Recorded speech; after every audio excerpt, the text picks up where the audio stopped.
नमस्कार मंडळी, माझ्या चॅनलवर तुमचं स्वागत आहे. माझं नाव आहे मीना ढोके.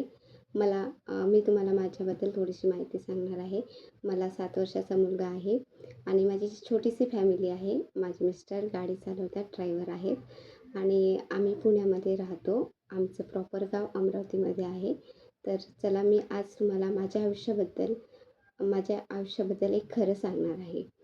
तर मी एक नर्स आहे आणि मी नर्स असूनसुद्धा मी नर्सिंग जॉब करू शकत नाही. त्यामागचं कारण मी आज तुम्हाला सांगणार आहे. मी नर्स आहे आणि मला प्रोफेशन खूप आवडतं. लोकांची सेवा करायला आवडते.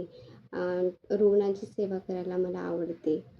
परंतु माझा मुलगा लहान असल्यामुळे मी जॉबला जाऊ शकत नाही आणि त्याला कोणी सांभाळायला नाही आहे. सासू, आई सगळे गावी असल्यामुळे कोणी सांभाळायला नाही आहे आणि म्हणून कधी-कधी विचार येतो माझ्या मनात, मी नोकरीला गेले तर माझ्या बाळाचं काय होईल?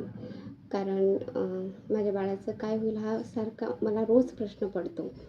तर मी त्यासाठी मग मी काय निर्णय घेतला तुम्हाला मी सांगते. माझ्या मुलाला मी सोडून तर कुठे जाऊ शकत नाही. कारण तो लहान आहे. तर तो सकाळी 8 ते 2 या टायमिंगमध्ये स्कूलला जातो. त्यावेळेस मी अ, अ, एक अ, योग्य एक म्हणून मी एक वेगळा मार्ग निवडला आणि खरंच तुम्हाला पण नक्की आवडेल. मी एक दुसऱ्यांचं लहान बाळ सांभाळण्याचं काम सुरू केलेलं आहे. खरंच मित्रांनो, बऱ्याच माझ्यासारख्या बहिणी असतील, की त्यांचं बाळ सांभाळायला कोणी नसेल आणि खूप काही अडचणी असतात. कारण की शहरामध्ये राहायचं म्हटलं, की खूप अडचण असतात.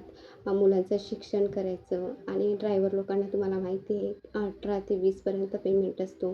एकट्याच्या भरोश्यावर घर कसं चालणार? आपला खर्च कितीतरी असतो. डीमार्टला गेलं की 4-5 हजार नक्कीच आपल्याला लागतात. असा बराचसा खर्च असतो, बरेचसे प्रॉब्लेम असतात आणि त्यामुळे मी खरंच असं दुसऱ्यांचं बाळ सांभाळण्याचा जॉब करते. ते सुरू केलेलं आहे मी. आणि दुसऱ्यांचं बाळ आपण सांभाळतो म्हटल्यावर माझ्या मुलावरचं प्रेम माझं कधीच कमी झालेलं नाही. कारण आई कुठल्याही कामात असली तरी आई ही आईच असते.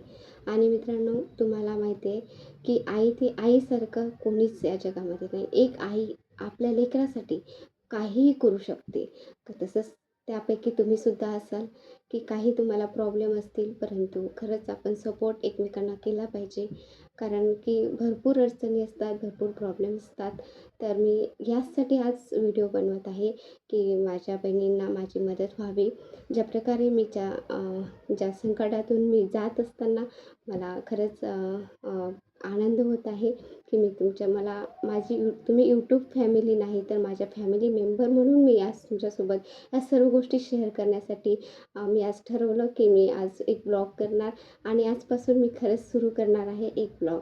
रोज तुम्हाला नवीन-नवीन माझ्याबद्दल माहिती किंवा मी अशा चांगल्या-चांगल्या गोष्टी तुम्हाला सांगणार. तर नक्कीच आपली परिस्थिती अशी असते, की माणसाला वेगळे निर्णय घ्यायला भाग पाडते. परंतु खरंच काही प्रॉब्लेम नाही, काही हरकत नाही. आपल्या फॅमिलीसाठी आपण करू शकतो. तर जर माझी गोष्ट तुम्हाला आवडली असेल किंवा थोडीशी जरी टच झाली असेल, तर मला लाईक करा, चॅनलला सबस्क्राईब करा. तुमची कमेंट ही माझी खूप मोठी हिंमत आहे, ताकद आहे आणि खरंच माझा आजचा व्हिडिओ तुम्हाला आवडला असेल आणि माझ्या चॅनल तुम्हाला नक्की आवडेल आणि चला भेटूया पुढच्या ब्लॉगमध्ये. धन्यवाद. Bye bye.